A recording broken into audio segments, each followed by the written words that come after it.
It's wonderful that there are many examples in the Bible that we can turn to that give us some lessons about new beginnings. One of my favorites is the story of Moses. Here we have a man who went from being a prince to being a fugitive from justice to being a shepherd in the way back out there to being a leader of his people. Moses fled Egypt after killing an Egyptian, and basically, at that point, thought, that's it for me, my life is done. He was second or third in command in Egypt, and likely heir to the Pharaoh.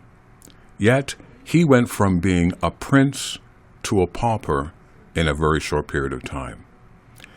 The Egyptians were very similar to us in the Western world, not really respecters of losers. We respect winners. And Moses went from being a winner to being the lowest of losers. In the Egyptian culture, a loser would have his name removed. His family would be forgotten, and you would never hear of this man again.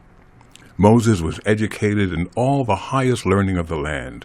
He was a man of power. He was a man of power in words. He was a man of power in deeds. And yet for all that, he lost it all and ended up with less than nothing.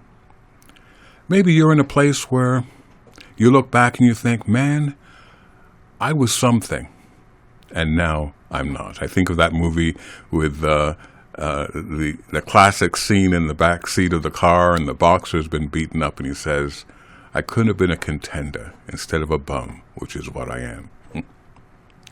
But what a new beginning was in store for Moses. He ended up coming back from being that shepherd and becoming a leader of his people.